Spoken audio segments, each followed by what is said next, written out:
What occurs when the individual who created the business from the ground up enters his own dealership, and no one recognizes him? Trevor Jennings stood beneath the flickering fluorescent lights of a rented office in Omaha, Nebraska, perusing her counterfeit resume. That morning he had printed. His beard appeared fuller than usual, the hair a few shades darker, and he wore glasses. He didn't need to perch it on his nose. Today he went by Tom Jacobs. It was a decent disguise, and no one at this store had ever met him. Even the district manager had only seen him once during a video meeting 2 years ago. 14 stores. That's how far his business had grown over the past 17 years. He used to sell his first car out of his cousin's driveway. Now he had dealerships in 5 states. But lately complaints had been rising, not about prices or stock. That was normal. These were different. He had heard about a customer crying in the parking lot after being sold a certified car that broke down 2 days later. Another review mentioned a salesman refusing to speak to a woman unless her husband was present. Just last week, one of his best mechanics from the Kansas City location texted him privately, expressing concern. "Something's off at the Omaha store. Cars are going out too fast, and it doesn't feel right." He had sent emails and received vague replies. "All inspection paperwork is in order," the manager wrote. "We're running lean but hitting targets." That's when Trevor decided to see it for himself. The Omaha branch was a mid-sized lot with a modest showroom. Nothing extravagant, yet sufficient. When he entered, no one acknowledged him. A trio of salesmen clustered around the coffee machine, chuckling over something on a phone. After an uncomfortable minute, a woman in her 50s, possessing keen eyes and a weary smile, approached him. "You must be the new guy, Tom, right?" she inquired. "My name is Kate. I handle the administration and ensure everything stays intact, Trevor." Nodded. "Thank you for the opportunity. Today you will be observing Josh," she mentioned as she was already leaving the sales floor. "He's quite the character." Josh emerged as a tall man in his early 30s, sporting expensive shoes and a Bluetooth earpiece that seemed to be a permanent fixture. His handshake was limp, yet cool, and he mumbled, "You sell," before mentioning a little family dealership, back home owned by Trevor. Josh was indifferent. "Just observe today. Please refrain from speaking during my presentation for the next 3 hours." Trevor trailed behind him through 4 test drives and 2 transactions. What caught his attention was not Josh's forceful sales approach, but rather the complete absence of any discussion regarding inspections, history reports, or safety. During the 3rd sale, a young woman named Kelly, likely in her early 20s, pointed at a Honda Civic and inquired, "Has this been checked over? My dad said to ensure it's all inspected." Without missing a beat, Josh replied, "Of course, certified pre-owned," and flashed a wink at Trevor as they made their way back to the office. There was no sticker, no inspection sheet on the dashboard, and when Trevor glanced at the file on the desk, he noticed a blank space where the technician's sign-off should have been. After the customer left with her keys, Trevor asked, "Hey, where's the inspection paperwork?" Josh simply shrugged. "There's no need for you to be concerned about that manager's approval. We transport metal." That was the task. That evening, Trevor dined solo in a motel room, his gaze fixed on the ceiling. He reached out to his wife, yet kept his words sparse. "Say it's worse than I thought," was all he said. The next morning he reported to the service bay. Tom Jacobs, a trainee, informed the crew chief, a wiry man named Dale, who had grease under every fingernail and a noticeable limp in his walk. Dale assessed him with a critical eye. "You're not going to last long." He gestured towards a clipboard. "Start by logging the VINs, then we'll see if you can manage the brake checks." It quickly became clear why the bay was in such disarray. Only 2 technicians were on duty, Dale and a young man named Hector, who seemed hardly older than 20. "Where's the rest of the team?" Trevor inquired as they continued their tasks. "They quit," Hector replied quietly. "No perks, no extra pay. It's just Dale and me now." Trevor observed as Dale examined the alternator of a truck, feeling a sense of urgency in the air. "This one isn't ready yet," Dale mentioned, "but it's set to go out this afternoon." What was it that Dale gestured towards in the office? "Manager. Said it's sold once it's off the lot before the weekend." "You okay with that?" Trevor asked. Dale wiped sweat from his forehead. "I hate it. But if I push back, he threatens to replace me, and I've got a kid in college. So I'm just trying to hold on. That same day, Trevor saw it happen again. A Ford Escape rolled in, an obvious oil leak. It was barely on the lift before Josh appeared. "Hey, Dale," Josh called. "This one's sold, remember? Just put a sticker on it. We haven't even... Don't care, get it done." Dale looked at Trevor, then back at the car. With a heavy sigh, he turned and walked away, feeling a searing ache in his chest. He spent the night wide awake. He documented everything, names, VINs, dates. The following morning, he returned to the showroom, this time to observe the manager. Greg, in his 40s, was thick-necked, loud, and proudly displayed his no excuses wall plaque. "If you want to run a floor like this," Greg asserted, "you've got to push. These people want handouts. Customers lie and drag their feet. I keep things moving." Trevor remained silent, simply listening and watching. At noon, a middle-aged black man entered with his teenage son. They inquired about seeing a car. They had called about Greg meeting them in person. "Yes, we had it yesterday, but it's gone now," he said flatly. Trevor knew that wasn't true. The car was still on the lot. He had seen it that morning during inventory. The man frowned. "Your guy said it was here." "Look, maybe next time," Greg cut him off. Amidst the chaos, the father and son exited, leaving Trevor momentarily paralyzed.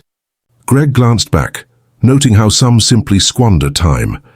Trevor realized he could no longer endure this. He slipped out of the office, settling into his car, fixated on the steering wheel. Tomorrow, he would shed the pretense. The following morning, he returned to the same parking spot, but this time he moved forward without doubt. He entered the showroom with confidence, no longer just Tom Jacobs, the trainee, but the owner of Jennings Auto Group. Inside, the familiar sounds of ringing. Phones and hushed sales conversations surrounded him. Greg was in his office, engrossed in his laptop, oblivious to Trevor's presence until he knocked. "Yeah, what do you need?" Greg replied, still focused on his screen. Trevor stepped inside and closed the door, ready to assert himself. "You're going to want to put that away," he said. Finally, Greg looked up, annoyance evident. "What?" Trevor declared. "I'm Trevor Jennings. I own this company." Greg blinked. He didn't move. His mouth opened slightly, but no sound came. The silence hung for several seconds before he finally stood. "Wait, what? You're Jennings?" Trevor nodded once. "We'll talk in the showroom." Greg followed him out, stiff-legged and pale. By then, a few employees had noticed something was off. Kate stood near the break room doorway, arms folded. Josh leaned against a desk, phone still in hand. Dale had just walked in from the service bay, wiping his hands on a rag. He froze when he saw Trevor. Trevor didn't raise his voice. He didn't need to. "I've been here for 3 days," he said, addressing the room not as myself, but as someone looking for the truth, and I found it. No one spoke. The silence was total. I've seen vehicles sold without proper inspections. I've seen staff pressured to skip safety checks. I've seen customers lied to, ignored, or pushed out the door based on how they look. That ends now. He turned to Josh. "You told customers their cars were certified when they weren't. You ignored legitimate safety concerns. You pressured service staff to sign off on incomplete work." Josh straightened up. "Look, I was just doing what I was told." Greg said, "You had a choice." Trevor interrupted, "And you chose to lie. You're done here." Effective immediately. Josh's jaw clenched. But he didn't argue. He walked out, phone still in hand, without a word. Trevor then looked at Greg, who had gone red in the face. "You've created a culture of deception and intimidation. You used fear to meet targets and pushed good employees out. You'd let vehicles leave this lot in unsafe condition." "You're fired," Kate quietly stepped aside as Greg stormed past her, muttering something under his breath. Trevor waited until the front door swung shut behind him before turning back to the others. "Anyone else who's not willing to put safety and honesty ahead of numbers should leave now." No one moved. He exhaled tension, leaving his shoulders for the first time in days. "Good, let's talk about what happens next." They gathered in the break room. Kate Dale Hector, a receptionist named Marisol, and a sales associate named Clara Trevor had seen both Clara and Marisol working quietly, handling customers with patience, even when ignored by the others. First, Trevor said this store is getting a full audit. Every vehicle that hasn't been through a complete inspection will be pulled from the lot until it's properly cleared. No exceptions. Dale nodded. We will require some time. We are significantly lagging. I understand Trevor mentioned that we'll address this issue, but I won't ask you to tackle it by yourself. He looked at Kate and reminded her that she had said earlier she was preventing this place from crumbling. I trust you, and I need your assistance in stabilizing the front of house as we bring in temporary support. Kate nodded slowly, her voice gentle. We've been managing to stay afloat for some time now. I had no idea how dire the situation was in the bay. Hector Trevor remarked that you've been keeping everything intact back there. I noticed it. You have a sharp mind, but I also observed you taking on the workload of multiple people. Hector looked at Dale, uncertain. Trevor pressed on, stating that this would no longer be the case. We're bringing in 2 additional certified technicians this week, on rotation from Kansas City and Des Moines. In the long run, we will hire locally. Dale leaned in a bit. You're genuinely committed to change. I'm committed enough to close this entire operation if it doesn't occur. Clara, who had been silent until now, raised her hand. How do we approach sales? Customers are eagerly anticipating their deliveries, and some were assured of specific items. We can't give. We're going to contact every customer who bought a vehicle in the last 30 days. Trevor said if their car skipped, a proper inspection will offer a free full review and cover any necessary repairs. If they want to return the vehicle, we'll allow it no questions asked. Kate's eyes widened. That's going to cost us. It'll cost more if we don't. Trevor replied after the meeting. Trevor spent the afternoon in the service bay, not supervising, just listening. Dale and Hector worked more, freely now, no longer rushing jobs under pressure. When one of the Kansas City techs, a woman named Tasha, arrived with her tools, she immediately joined them on the Civic that had been sold under false pretenses. The customer hadn't even left the state yet. Trevor had called her personally and arranged for a full inspection and hotel stay while they fixed the issue. Meanwhile, Clara and Marisol handled the front desk with Josh and Greg gone. The atmosphere had changed. Customers weren't being pushed toward the most expensive option. Clara took time explaining financing to a young couple who'd walked in unsure. Marisol followed up with a family whose SUV had been delayed. Offering a loaner vehicle at no cost later that evening, Trevor sat with Kate in the office. She had pulled out a manila folder filled with notes, staff performance, missed inspections, even a few complaints she had tried to escalate but never got replies to. I should have said more, she admitted. You said enough. Today, Trevor said you're staying on effective, immediately your interim general manager. She blinked at me. You've managed to keep this place running smoothly without ever stepping over the boundary. I require that type of guidance at this moment. She offered a faint smile. Do you truly believe we can change the course of this? That night, Trevor chose not to return to the motel. Instead, he stayed late, assisting Dale and Hector in restacking service orders. The lot was serene, the sky shifting from orange to a deep blue. Silence envelops the showroom. No pressure from above, just the sound of tools and honest work. For the first time in weeks, Trevor felt like he was building something again. Not just a business, but a place worth being proud of. By the end of the week, Trevor knew the dealership wasn't just broken, it had been decaying from within for quite some time. The inspection backlog had ballooned into a significant crisis. Dale, Hector, and Tasha were putting in 10-hour shifts merely to keep pace with vehicles that had already been sold, but hadn't passed safety checks. 2 additional technicians were set to arrive from Des Moines in a few days. But until then, the service bay was stretched thin. Despite that, none of them complained, not once. Each morning, Trevor arrived early, not to supervise but to work. He helped rotate tires, logged inspection sheets, and handled parts deliveries when the counter guy was late. He wanted to be in it, see it, feel it, know it. The customers were coming back too, some cautiously, others angrily. A woman named Nadine had driven in from Lincoln because her son's car, bought 2 weeks prior, had already seized up on the highway. The invoice claimed it had passed a full inspection. Tasha found a cracked timing belt and a dangerously worn coolant hose within 10 minutes. Trevor met Nadine in the waiting area and explained what had happened and what they were doing to fix it. She listened, arms crossed, eyes narrowed. "Are you one of the recent managers or what?" She declined. Trevor declared that I am the owner. She gazed at him, uncertain if he was teasing. "Why are you back here then?" she inquired. "Shouldn't you be in a suit somewhere?" He shook his head. "I ought to have arrived much earlier." She didn't smile, but her voice softened slightly. "Then don't leave again by the weekend." The atmosphere had shifted. Customers were being told the truth up front, even when it wasn't what they wanted to hear. Clara had started printing out full inspection reports and walking buyers through them. Before they signed anything, Marisol had reorganized the customer follow-up schedule, calling every person who had left a complaint in the last 60 days. But not. Everything was improving.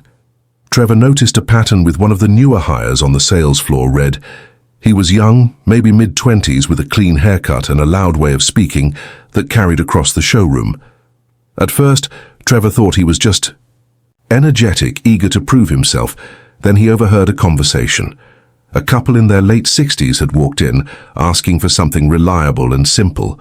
No touchscreen, no turbo, no extras. Reed had nodded along, then led them straight to a heavily modified crossover with a dealer-added warranty package and a markup that made Trevor pause from across the room. "This one's perfect," Reed said, "and with the protection plan, you won't have to worry about a thing for the next 5 years." The man asked if the warranty was optional. Reed's voice didn't waver. "It's included with all our vehicles." That was misleading. Trevor intervened before the couple could sign anything. "In fact, that's not accurate. He mentioned that you can definitely buy this vehicle without the warranty." "It's up to you," Reed blinked. "Oh, I apologize for that. I assumed it was included in the deal for this one." Trevor remained silent, shifting his attention to the couple as he guided them towards another vehicle on the lot, one that suited their budget and had yet to be presented. Once they departed, he pulled Reed into the back hallway. "Why did you mention that the warranty was mandatory?" "I thought it had played a role in finalizing the agreement," Reed remarked. "It's not as if it's a negative aspect to possess it." "That's not the crux of the matter. Trevor mentioned that you provided them with inaccurate information. That's not an error. That's the weight of aggressive sales tactics." Reed cast his gaze downward for the first time. "I didn't intend to. I'm not letting you go." Trevor remarked that you would be off the floor for 3 days due to training and a review of customer handling. He warned that if he heard anything like that again, you wouldn't be returning. Reed nodded quietly. Later that same afternoon, another issue arose in the service bay. One of the Des Moines technicians, Leon, had arrived earlier than anticipated. He was undoubtedly skilled, but something seemed amiss. He was curt with Hector, short with Tasha, and didn't take the time to learn anyone's names. Initially, Trevor attributed it to fatigue. The man had driven 4 hours and immediately dove into work. However, during a brake replacement on a Dodge Ram, Leon snapped at Hector for giving him the wrong socket. "Can you not read sizes?" he said, "or is that too much for you to handle?" Hector froze mid-step. Tasha looked up from across the bay. "Watch it." Leon didn't apologize. He kept working, not even glancing up. Trevor waited until the job was done before pulling him aside. "I appreciate you coming down." He remarked that such talk wouldn't be accepted here. Leon shrugged, responding, "I didn't mean anything by it." Trevor remained utterly still, his gaze unwavering. "That's unacceptable. You're finished here." Leon's expression turned to stone. "You're letting me go over a remark?" "No," Trevor said. "I'm sending you back to Des Moines because this team works together. And if you can't respect that, you don't belong here." Leon set his tools down slowly and then walked out without another word. Later that evening, Trevor found Hector outside by the loading dock, sipping from a sports bottle and staring at the horizon. "You okay?" Trevor asked. Hector nodded. "It's not the first time someone's talked to me like that. Just didn't expect it here." "It won't happen again." Trevor noticed Hector's gaze linger on him for a while. As closing time approached, Clara walked over to Trevor, a folder tucked under her arm. "I've been reviewing our pending leads," she said. She mentioned that many of these individuals never received follow-ups. Some even made 2 calls and still didn't hear back. Trevor sifted through the names. Countless numbers filled the space. "Are we capable of managing all of this?" he asked. Clara, who nodded. "If we could split the list, but we need someone focused on this full-time." Trevor tapped the folder. "You just volunteered." Clara blinked. "Wait, you mean make this my job? Your attention to detail is commendable, and your ability to listen is invaluable. That's exactly what we require at this moment." Her lips parted slightly, yet she remained silent for a few seconds. "I will find a way to make it happen." She remarked that by the time the showroom lights faded that evening, the dealership wasn't flawless, but it was genuine. There were no easy paths, only genuine expressions. No hidden fees buried in fine print, just straightforward work. Trevor stood outside near the line of cars, observing as the last of the staff made their way into the parking lot. Kate secured the front doors while Dale, limping slightly more than usual, still managed to crack a joke as he waved. "Good night." He understood that the upcoming weeks would be challenging. They would have to assess every store in the region. Omaha was merely the beginning, but this was significant. The issue had never solely been about flawed processes or ineffective managers. It had been about losing sight of the company's true purpose, and now they were beginning to recall it. Monday started off on a different note. The lot was quiet that morning, not because of a lack of business, but because everyone was already working. The showroom lights were on before sunrise, and the service bay echoed with the solid rhythm of real repairs underway. Nobody waited to be told what to do, they already knew. Trevor parked in the back, stepped out with a coffee in one hand and a clipboard in the other. His sleeves were rolled, and the name stitched on his shirt still read Tom, even though nobody called him that anymore. Inside, Clara was already behind the desk, coordinating callbacks with the new hire. She'd personally helped bring on a soft-spoken woman named Renee, who had experience in both sales and customer retention. Clara had vouched for her during the interview, and so far she was proving to be sharp, patient, and immune to the kind of shortcuts that had been routine just a week ago. Trevor leaned against the counter as Clara finished a call, then motioned him over. "Some of these people are shocked. We even called back. One guy said he'd written the whole dealership off after his last visit, said he felt like he was being pushed." Out the door, Trevor nodded. "And now he's coming in tomorrow, wants to take another look." Good, Trevor mentioned to inform him of the thoughts after he passed through the showroom, where the atmosphere felt stable and balanced. The noise had diminished, yet the activity had increased. The sales staff no longer hovered around customers like vigilant hawks. They engaged in conversation, attentively listening and explaining various options rather than merely promoting upgrades. Near the entrance, he noticed Reed going over financing terms with a young couple. His tone remained calm and his posture was inviting. He frequently took a moment to allow them to inquire. When the couple rose to depart, expressing their intention to consider it, Reed sincerely thanked them without attempting to obstruct their exit. Trevor intercepted him as he returned to the desk. "I noticed that," he remarked. "Solid work." Reed offered a brief nod, still in the process of learning, attempting to pace himself. "Keep it up," Trevor advised. "The numbers will follow in the service bay." The rhythm was consistent yet demanding. The new technicians from Des Moines had arrived the previous evening, and Dale was meticulously assigning tasks to prevent anyone from feeling overwhelmed. Hector was now concentrating on diagnostics, an area where he excelled. Tasha had naturally stepped into a mentoring role, reviewing work, addressing inquiries, and ensuring that standards were upheld.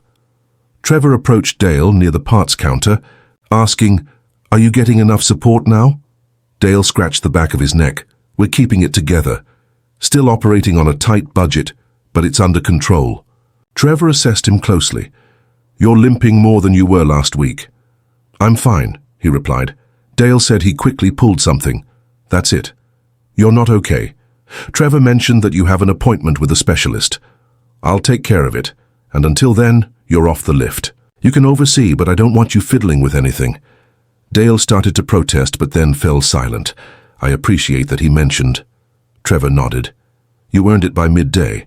There were 3 vehicles lined up outside for returns, each one sold under the previous regime with incomplete inspections.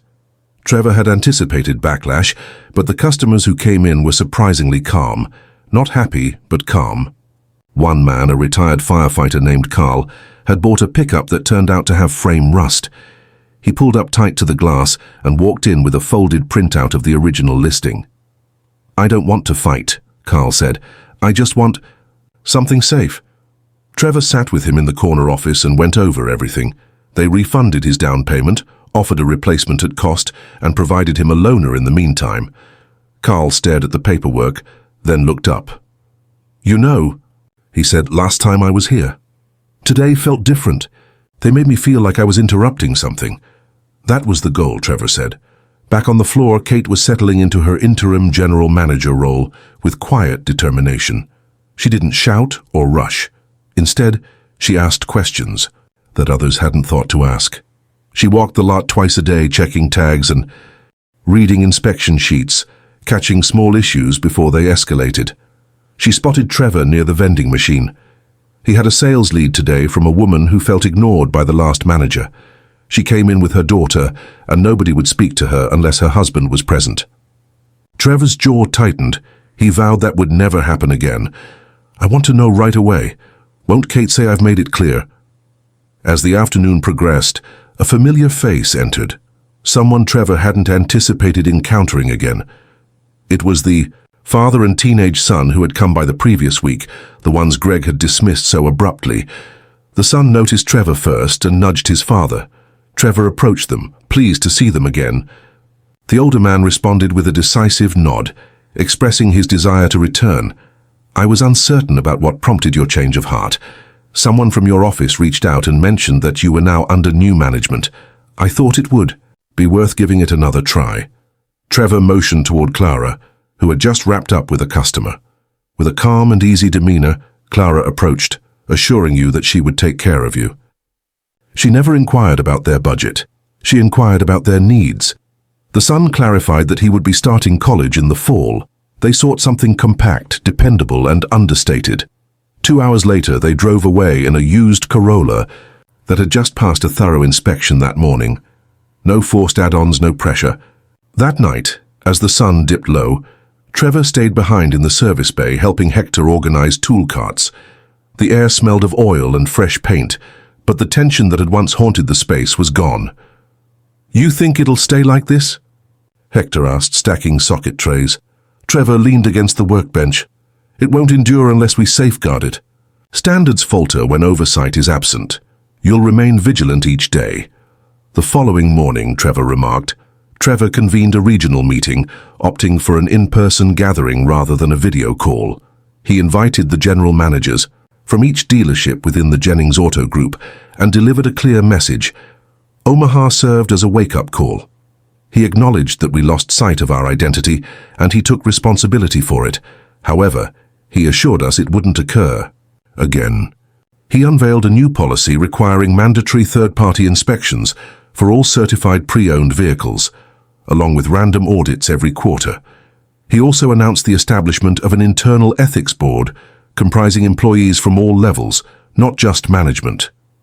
He distributed cards with his personal number, no secretary, no voicemail, just a direct line. "If you see something wrong," he stated, "you call me. I don't care what store you're in."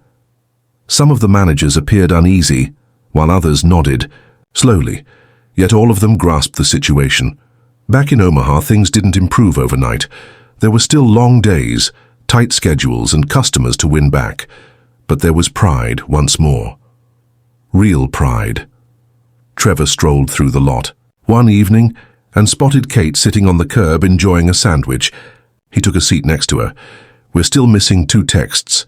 She remarked that they are putting in double the effort. Last month they were laughing more." Trevor glanced across the asphalt, where the final rays of daylight shimmered off the windshields. In tidy rows. "I believe we're finally back in the game. I began," he remarked as Kate took another bite. "It took long enough." They lingered in silence for a moment, attuned to the hum of a distant highway, the gentle clatter of a closing service, or in the quiet satisfaction of a company finally making the right choice.